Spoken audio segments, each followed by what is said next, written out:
گیدڑ کی موت آتی ہے تو شہر کی طرف دوڑتا ہے۔ ہماری جو شامت آئی تو ایک دن اپنے پڑوسی لالا کرپا شنکر جی برہمچاری سے برسبیل تذکرہ کہہ بیٹھے کہ او لالا جی امتحان کے دن قریب آتے جاتے ہیں، اب سحر خیز ہیں، ذرا ہمیں بھی صبح جگا دیا کیجیے۔ وہ حضرت بھی معلوم ہوتا ہے نفلوں کے بھوکے بیٹھے تھے۔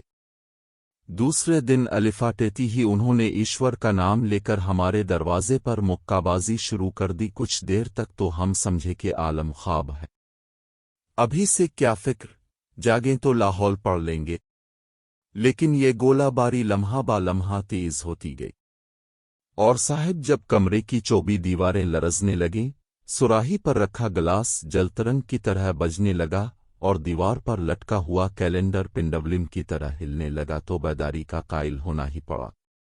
مگر اب دروازہ ہے کہ لگاتار کھٹکھٹایا جا رہا ہے۔ میں کیا، میرے آباء و اجداد کی روحیں اور میری قسمت خوابیدہ تک جاگ الفاٹے ہوگی؟ بہتر آوازیں دیتا ہوں۔ اچھا اچھا، تھینک یو، جاگ گیا ہوں، بہت اچھا، نوازش ہے، جناب ہیں ان کے سنتے ہی نہیں۔ خدایا کس آفت کا سامنا ہے، یہ سوتے کو جگا رہے ہیں یا مردے کو جلا رہے ہیں؟ اور حضرت عیسیٰ بھی تو بس واجبی طور پر ہلکی سی آواز میں قم کہہ دیا کرتے ہوں گے، زندہ ہو گیا تو ہو گیا، نہیں تو چھوڑ دیا۔ کوئی مردے کے پیچھے لٹھ لے کے پڑ جایا کرتے تھے، توپیں تھوڑی داغا کرتے تھے۔ یہ تو بھلا ہم سے کیسے ہو سکتا تھا کہ الفاٹے کر دروازے کی چٹخنی کھول دیتے، پیشتر اس کے بستر سے باہر نکلیں۔ دل کو جس قدر سمجھانا بجھانا پڑتا، اس کا اندازہ کچھ اہل ذوق ہی لگا سکتے ہیں۔ آخر کار جب لیمپ جلایا اور ان کو باہر سے روشنی نظر آئی تو طوفان تھما۔ اب جو ہم کھڑکی میں سے آسمان کو دیکھتے ہیں تو جناب ستارے ہیں کہ جگمگا رہے ہیں۔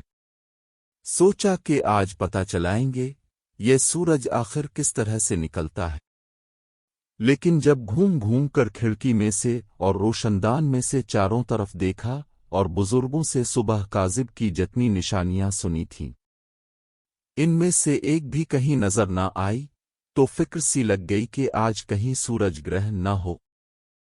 کچھ سمجھ میں نہ آیا تو پڑوسی کو آواز دی، لالا جی، لالا جی۔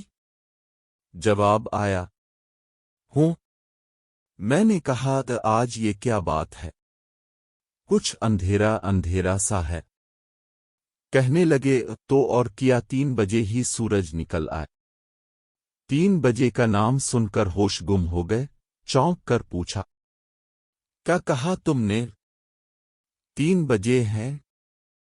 کہنے لگے، 3 تو نہیں، کچھ 7، 7:30 منٹ اوپر 3 ہے۔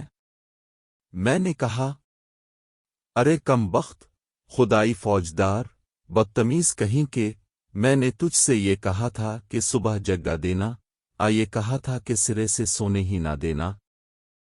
3 بجے جاگنا بھی کوئی شرافت ہے؟ ہمیں تو نے کوئی ریلوے گارڈ سمجھ رکھا ہے۔ 3 بجے ہم الفاٹے سکا کرتے تو اس وقت دادا جان کے منظور نظر نہ ہوتے۔ ابے احمق کہیں کہ 3 بجے الفاٹے کے ہم زندہ رہ سکتے ہیں؟ امیرزادے ہیں، کوئی مذاق ہے؟ لاحول ولاقو۔ دل تو چاہتا تھا کہ عدم تشدد و تشدد کو خیرباد کہہ دوں، لیکن پھر خیال آیا کہ بنی نوع انسان کی اصلاح کا ٹھیکہ کوئی ہمیں نے لے رکھا ہے، ہمیں اپنے کام سے غرض۔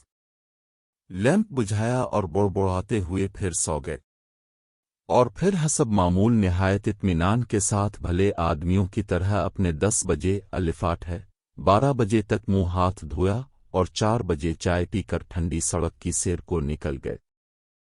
گیدڑ کی موت آتی ہے تو شہر کی طرف دوڑتا ہے۔